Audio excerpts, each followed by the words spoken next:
What up, it's your boy T-Run Reaction to Today's Wrestling Wednesday. I'm about to check out another video, a wrestling video as well too. And this one is, if I can find it, because I took my stuff down. This wrestling good guys getting booed. This is from Wrestling in Bios. AKA, I call this Wrestling is Bizarre World. Because wrestling, as suppose, the good guy or anti-heroes, aka the baby faces, are the ones that get cheered, while the villains or anti-villains, aka the heels, get booed. But a lot of times, as of late, especially nowadays, it's a lot of bizarre world shit going on in wrestling where the heels get cheered more than the faces as well too. We kind of dealt with it recently with Cody Rhodes versus Randy Orton. We dealt with it for years with Roman Reigns. We dealt with Cena. We dealt with a lot of feuds in AEW as well too. You know me, I'm not a fan of how that goes. I mean, I like people, and a lot of people say you're supposed to just like what you like, root for you, root for it. I don't give a shit. The rules of wrestling always been root for the faces, boo the heels, or don't cheer for the heels. But people just do what they want, and I can understand doing it from your own home or whatever. But at live shows, that's why stuff like that, because I be wanting like wrestling to get rid of the alignment system, because fans these days don't care no more, and it's no point, and also low key fucks with the first storyline. But anyway, we're gonna check out this video from Wrestling Bios called "Wrestling Good Guys Getting Booed." Let's get it.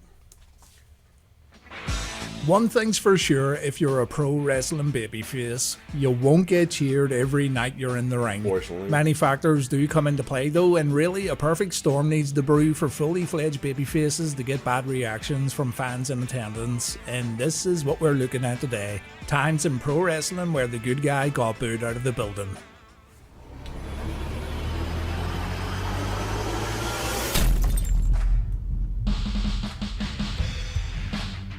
Hogan, of course. The real American Hulk. And Hogan kind of like the earlier one that had that moment as well too, of course. Hogan was the crown jewel when it came to WWF babyfaces during the golden era. For sure, he had many contenders who were right up there in terms of popularity, but time and time again, the company would fall back on Hogan to provide those feel-good moments to close out shows, and for the longest time, it worked really well. Was he adored in every market the WWF attended? No, but there was no one else who had the same worldwide appeal as Hogan while also maintaining that appeal during the majority of his career. We could argue that the Ultimate Warrior at one point in time was more popular than the Hulkster, he was. But things kind of fall apart for old Jim Hellwig when the bell rings, especially if the responsibility was on Warrior to carry a match. At the 1992 Royal Rumble, fans didn't like what Hogan did during the Rumble match and they booed him. This crowd reaction was so unacceptable in the eyes of the WWF that the reaction actually got dubbed over in the home video release of the 1992 Royal Rumble show. Sid Justice, who had recently made his way to the WWF in the summer of 1991, was gaining popularity in his own right thanks to the way the company booked him during his arrival, and Sid was taking part in the Rumble match alongside Hogan. While Hogan attempted to eliminate Ric Flair, Big Sid walked over to Hogan and he managed to throw him out of the ring. This got a good reaction from the audience, but nothing you wouldn't expect, seeing as Sid was booked as a babyface anyway. As Hogan protested the elimination, the crowd booed, and then when he grabbed onto Sid's wrist, the crowd booed even more. This, in turn, allowed Ric Flair to eliminate the big man, and the Nature Boy became the winner of the 1992 Royal Rumble. So Hogan had effectively handed Flair the win as a babyface, and the fans were not happy with Hulk at all. The boos continued when Sid and Hogan confronted each other. I'm back, see you. Caught in time, crash, maybe. Let's keep going. 1992 Royal Rumble. So Hogan had effectively handed Flair the win as a babyface, and the fans were not happy with Hulk at all. The boos continued when Sid and Hogan confronted each other in the ring following Flair's win. It was a very heel thing to do, even though he was a good guy, and it's obvious the WWF were not expecting Hogan to get such a bad reaction, seeing as they went out of their way to edit the home video release. All this being said, Hulk would legitimately revitalize his career when he became a full-blown heel 4 years later, but the WWF wanted nothing to do with Hogan being a bad guy in January 1992. Where's John Cena? Oh yeah, this one, Lord. I could name many, many times when John Cena got hostile crowd reactions when playing the This role of a one good here. guy, but none were quite as remarkable as ECW One Night Stand in 2006. Sometimes it feels like we're rewriting history when it comes to John Cena, and I've noticed that quite a lot of fans seem to ignore the fact that John was very much disliked by many, many wrestling fans during his glory days in WWE. But no one can ever say Cena wasn't a hard worker. With that in mind though, hard workers in today's era are seen as company men or corporate suck-ups, so it really comes down to change in cultures and change in how fan perception alters over the years. Anyway, John, for a lot of fans, was seen as the WWE's hand-picked golden boy, and many fans thought he was never really that good in the ring. This would lead to split audiences in arenas all over the United States where the high-pitched kids would chant "Let's go Cena," while the lower-pitched grown-ass men would shout "Cena sucks." And while many would think this would be detrimental to Cena's overall presentation, he did a fairly good job of using it to his advantage. The boos in certain markets were just... And this is why I want Cody to do it. Instead of going to the typical heel route that people are begging for as well too, usually like be the Cena right now. Do that, man. Don't have to go heel, man. Way too low to ignore. So Cena and the WWE used the reactions to further John's character. When John stepped into the Hammerstein Ballroom for the 2006 ECW One Night Stand show, however, there was nothing the WWE could do but feed John to the wolves. He walked in that night to face Rob Van Dam while defending his WWE title, and it's probably the most hostile crowd reaction for a babyface you'll ever see on TV. Fans in the Hammerstein Ballroom weren't just fans who rejected a hand-picked WWE Golden Boy, they largely rejected everything the WWE stood for. They had done so in the past when ECW was fighting for survival, so it was inevitable that they'd do it again when the very personification of everything wrong with the WWE, in their eyes at least, was standing there right in front of them getting ready to take on one of their all-time heroes. Fans threw Cena's shirt back at him numerous times, they flipped him off, called him every name under the sun, and they threatened to riot if Cena won the match. This, of course, has become somewhat of a meme, and we see signs all the time threatening to start riots, but of course it never happens. Though on that night, if Cena actually did win, I'd say there'd be a very good chance there would have been a riot inside the ballroom.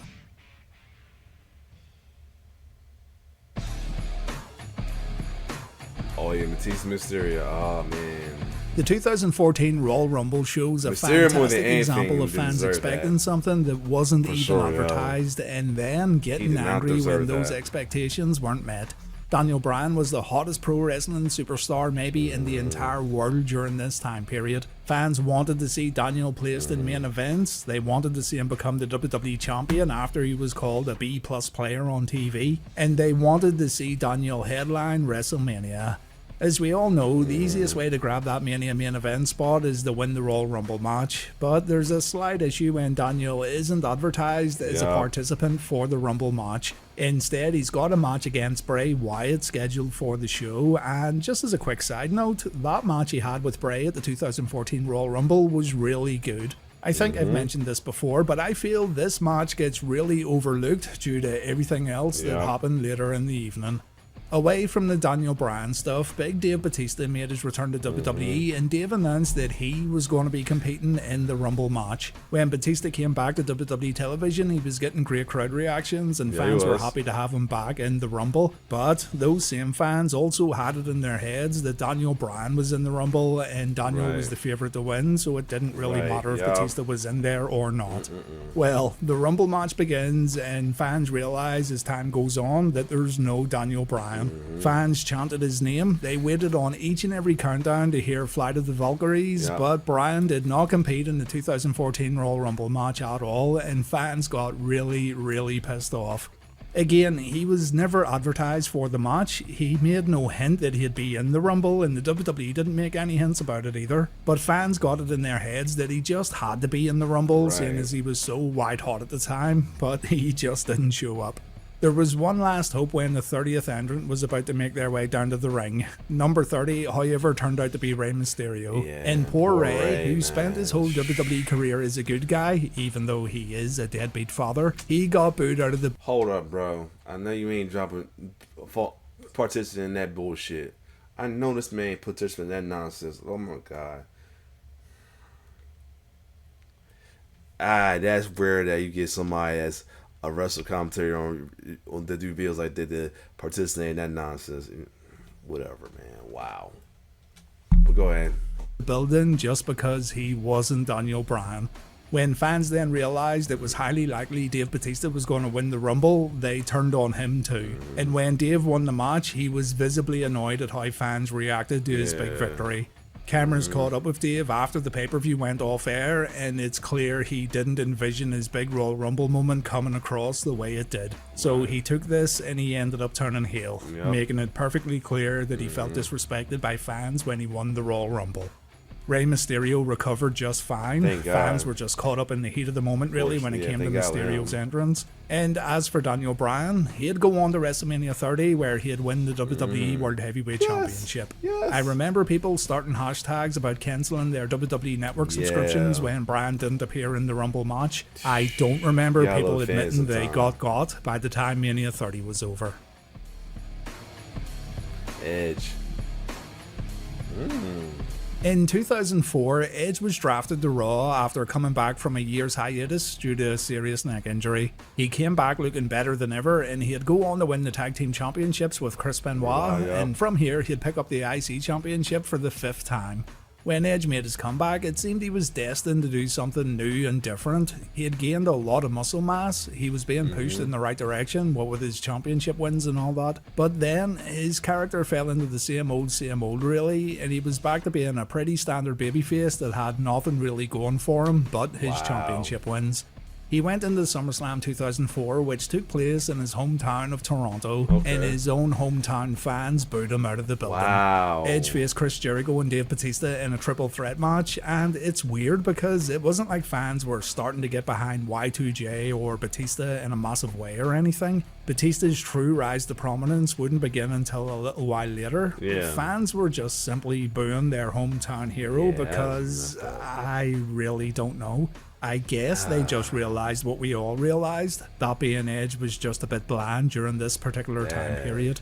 That being said, the Toronto fans were notorious for cheering bad guys and booing the babyfaces. But it's I think, that is fortunately true. And Loki started it with Bret Hart, as you know, but still. Worthy that they'd boo one of their own when the wrestler in question didn't really do anything wrong.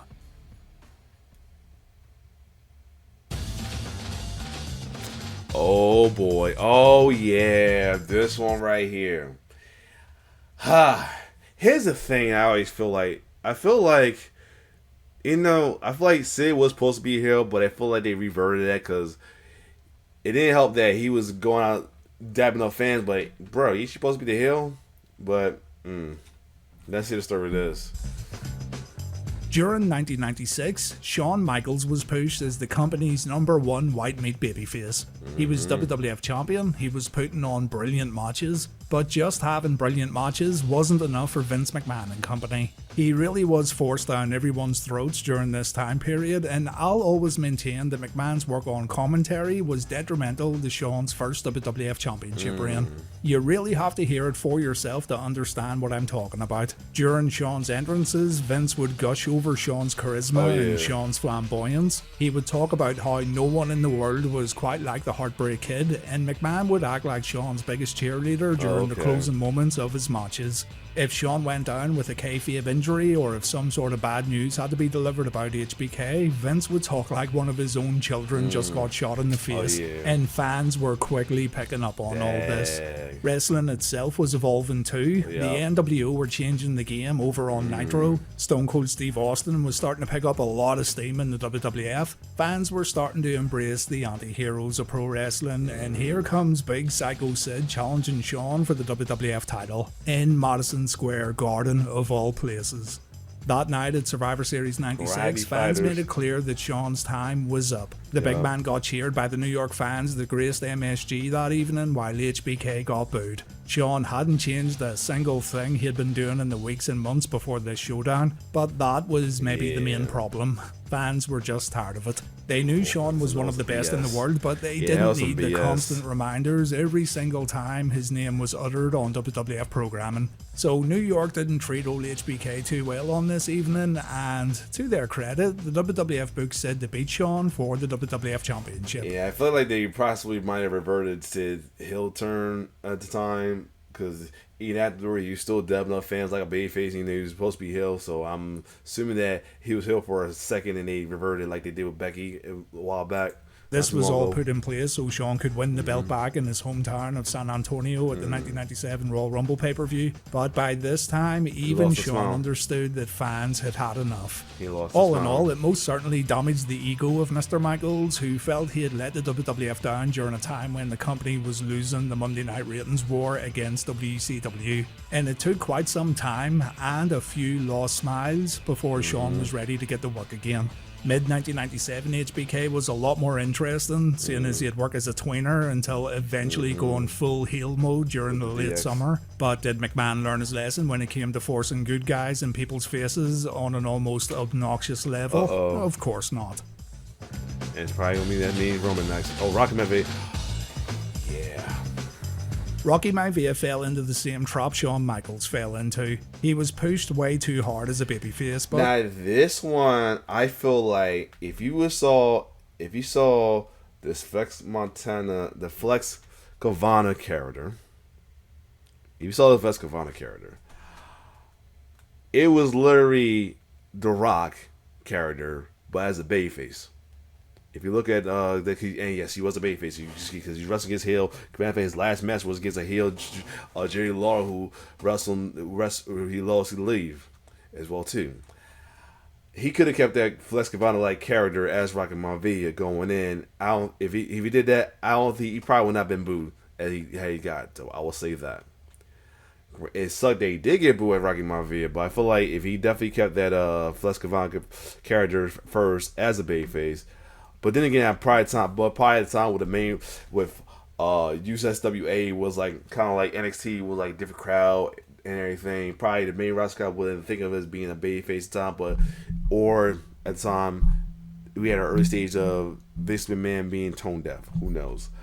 Either way, it sucks that he had to went through that though. But I do feel like if he kept the Kavana character and used that at the beginning, was like an early reference to The Rock, he probably would have got booed like that. But there's a pretty big difference between Rocky and Shawn too. HBK had previously been a heel, and fans knew he could be a very effective bad guy when given the opportunity. Rocky Maivia, on the other hand, was presented as squeaky clean from the moment he arrived in WWF.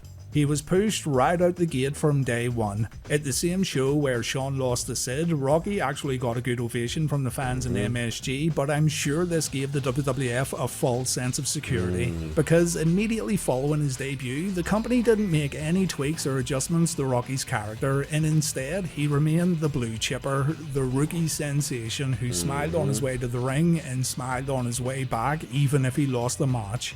Same thing as HBK really. Pro wrestling was changing. White meat babyfaces may have been popular even as late as mid-1998, but the rapid change in the pro wrestling landscape meant being a clean-cut good guy was actually a lot of hard work. And because the WWF didn't change the formula at all when it came to Rocky Maivia, fans didn't just boo the guy, they chanted things like "Die Rocky, die Adam," which, it's a wee bit harsh, I'm sure you'd agree. 3 matches stand out here that showcase fans turning on Rock. The first is a match against Hunter Hearst Helmsley on the February 13th, 1997 episode of Raw. Funnily enough, this is the same Raw where Shawn lost his smile. The second is his IC title defense and loss to Owen Hart on the April 28th, 1997 Raw. This was in the middle of the Hart Foundation storyline, and Owen still got cheered over Rocky when Raw came from Omaha. And a few weeks later, Rocky took on Mankind at In Your House Cold Day in Hell, where again Rock got booed while fans favoured Mick Foley. Foley at this time Yep. didn't have many redeeming qualities in terms of his character, but fans still preferred Mick Foley over the rookie sensation. The Right. rookie sensation who had now been on TV for over 6 Why they? months. Who would think about something to think about? That's their first match together. Who eventually they get into a rivalry as all the way around. It didn't come the Rock and Sock connection. Who would have known, at the time? Fans had outright rejected the Rocky Maivia character, and he was now in real danger of floundering big time. We have seen this happen before with prospects coming in only to get demoted to B shows and even get released when things don't work out. But thankfully, the WWF turned Rocky heel when he joined the Nation of Yep. Domination, and when it comes to The Rock's entire historic wrestling career, this heel turn was probably the best thing that ever happened to him. Yeah, man, it's crazy. I'm trying to look at the comments to say somebody said that Sid also had cheer during the interest muted. Had the cheers during the interest muted by the replay show on TV, which is true. That he was determined for fans to believe what they wanted to believe as well too. And you see, never cheated fought for that. Yeah, it's crazy. I mean, in a way, that's kind of true though. I mean, but at the same time, it's like the crowd gotta abide by the wrestling as well too. Somebody said, I'm not sure if that's count, but this could be a video on the Bizarre World Raw afternoon used to be cheering heel Ziggler. Yep, this literally is that. I mean, it's literally Bizarre World Wrestling. I mean, if they double over real crowd reaction, can we consider that censorship in a way? But yeah, but let's keep going. Where is it? Speaking of Rock, yep, I knew it was coming soon. Oh, Like John man. Cena, we can pick a lot. I was there at Royal Rumble, but I felt so bad for Roman. And Rock was cool, but I felt so bad for Roman. I didn't boo him. I felt so bad for Roman, man. That was unfair. Also in that time, New Day was getting booed, and I think they haven't turned a heel yet either. Yeah, man. That around the area, that crowd around, it wasn't just Philly crowds in general. Fans in general at the time was just ridiculous around that time area, the 2010s, man. It's like it was very questionable about wrestling fandom at the time, yo. A lot of dates where fans gave babyface Roman Reigns a real hard time, but I'm Oh going to my go with God. the 2015 Royal Rumble is the prime example. Roman seemed destined to Like I travel. said, this was one of the reasons why it was when you past when he did eventually turn heel. But yeah, I know the story. Dickhead fans. The exact same path as John Cena. He was looked at as the new golden boy, the chosen one handpicked by Vince McMahon to become the company's top babyface for a very long time, yet fans weren't buying into it. Reigns had a lot going against him during the early days of his ascension. messed up. The guys in the Shield were viewed as much better wrestlers. Daniel Bryan was picking up steam, what with being the fans' choice as the company's top babyface. And I know this will likely piss off a lot of fans today, but it's true. Roman Reigns, once upon a time, was a bad promo guy. It sounds Yeah. super basic and almost silly That to point sucks. this out, but being able to confidently talk into a microphone is a huge part of being a top babyface. There's always a bad guy spitting venom at you who'll say anything and everything to get the desired crowd reaction. So the babyface has to counter all this by being able to confidently refute everything being said while keeping the heel over, keeping himself over, and generating interest in the inevitable clash that's going to happen in the ring. During those early days, you could tell Roman was reciting his lines word for word, and this, in turn, made him come across as really inauthentic. Then came CM Punk's infamous podcast interview with Colt Cabana, yeah, where of Punk course. flat out said he was told by McMahon to do everything in his power to make Roman look as strong as possible. Here's the Fans thing. had I gotta love Jim Pump, but around the time, yeah, Park was a dick for that as well too. And then he also kind of played in. Pump did kind of play a part of that as well too, though, and then fans followed through as well too. Because like a lot of these time, the boo on certain faces, it's not as at times can be looked at as the cool thing to do, kind of like they do with Roman, like with Cody. Cody hates, it's like the forced Cody hate is like the cool thing to do. Is like with fans as well too, instead of it being a genuine hate. So yeah, or force hating somebody so much and fiending for a heel turn was just ridiculous to me. Is almost like the cool thing to do these days as well too, which is sad. expected as much, and fans knew Roman was the new poster boy. But hearing it from someone who worked in the ring with Roman during his rise to the top made it really hit home for a lot of people. Roman hadn't earned his position, he was given it by Vince McMahon. Reigns would win the 2015 Royal Rumble. It didn't help that Daniel Bryan also got eliminated pretty early in this Rumble match after all the controversy surrounding his non-appearance the year before. And when Reigns won the Rumble match by last eliminating Rusev, the fans booed him out of the building. The Rock was also involved in the closing moments of this Rumble match, but even Rock couldn't see this one. When he raised his cousin's hand at the end of the match, fans continued to show their... He didn't deserve that. Roman at the time did not deserve that, yo. He did not deserve that. For real. He really did not. Pleasure, and it was a real rough night for the future tribal chief. All this being said, and taking everything into account about Roman being the chosen one, he was able to turn around all that fan perception when he became a bad guy. Unfortunately, he had to go that route to do that, which sucks. I mean, and it's like it gives it low-key give. And the reason why I feel the way I feel about that as well too, more than everything with him, you know, wanting to get bad, it sucks. It's like not a good message to me. To me, it's not a good message that you have to go there right to get recognized. Like, it sucks that, and then people use that like if you want to get by in life, you gotta step on toes, you gotta be a villain in real life and all that. And irks me when people say shit like that. So then W doing this, it fortunately made it gospel with folks now these days, man. It's sad.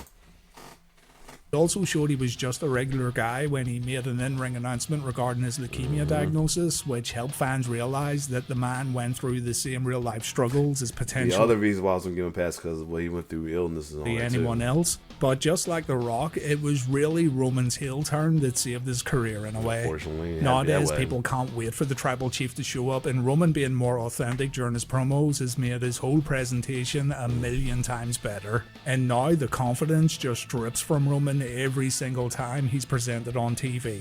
It's actually remarkable how much Reigns has improved.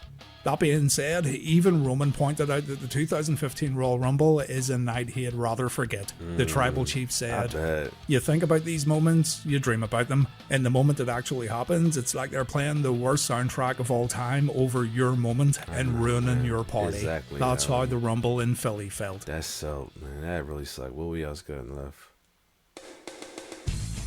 Oh. Now, this is one of the rare ones I would say is like somewhat warranted. I will agree that it was kind of warranted in a way. This is a rare one I feel was warranted in a way. I mean, it sucked, but I feel it was low-key warranted.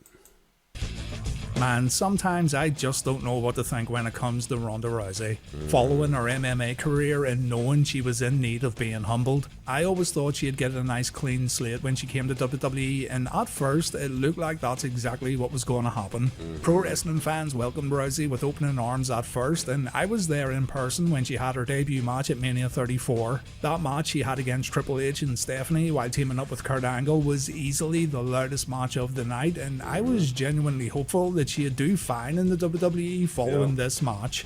As time went on, you could see she really wasn't fitting in all that well, and something just seemed off. Many of her promos turned out to be pretty terrible as she stumbled over her words, and I remember her laughing in the ring when she messed up on the microphone, which doesn't come across well at all for fans watching at home. Almost like she felt she could get away with phoning it in with no repercussions. Fans were starting to grow a bit tired of Rousey, but it escalated even more when Becky Lynch began her rise to the top. Lynch had a much more organic growth when it came to fan popularity, and as you've hopefully realised in this video, that kind of organic growth can easily destroy other babyfaces who threaten to slow down the momentum. When fans have selected who they want as their top star, absolutely no one else is safe, and Rousey found this out firsthand at the 2018 Survivor Series.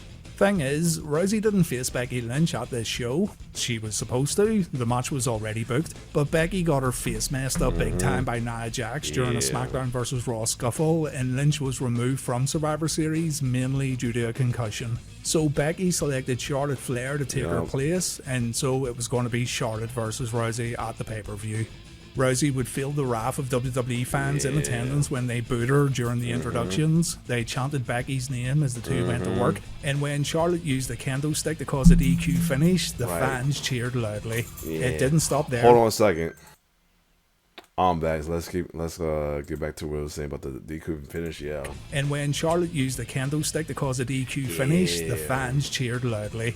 It didn't stop there though, as Charlotte continued her attack and fans ended up chanting "Thank you, Charlotte," all because they were robbed of seeing Becky Lynch live, which, you know, in fairness, was really Nia Jax's fault. But anyway, Rousey never really recovered. The mix of this. Alright, so that one, I take that back. That was deserved as well too. When that situation, I thought it was like her because of like how she was, her attitude was why she got booed. But it was like that was the reason. Yeah, that wasn't deserved.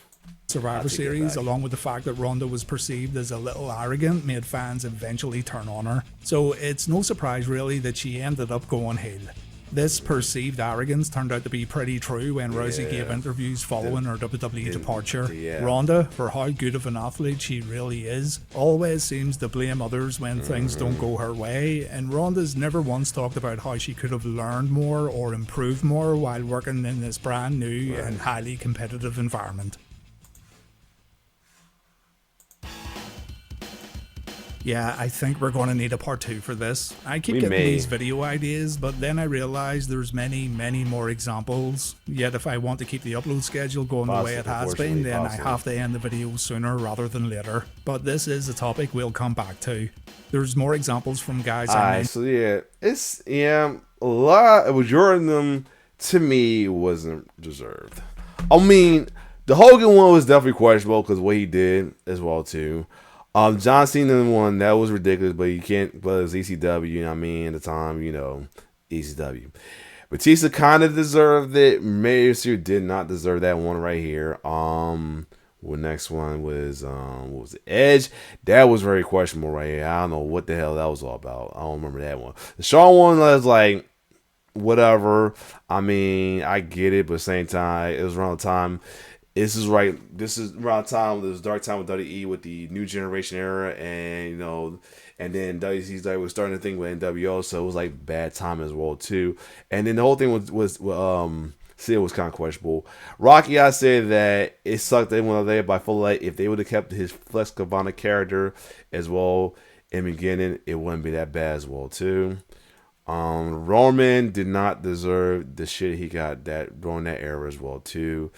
Like I said, I was going to give him a pass when he went heel because of that and the illness, but dickhead fans going to be dickhead fans. And Ronda somewhat did not deserve it around that time, but her arrogance made feel like it was warranted in a way. But other than that, what did y'all feel about these wrestler good guys getting booed as well too, aka Bizarre World Wrestling as well too? And do you also feel like with fans like this, they need to get rid of the babyface and the face and heel alignment system? Anyway, comment down below. If you like my reaction, like, share, subscribe to my YouTube channel. It's your boy T-Per signing off. One love.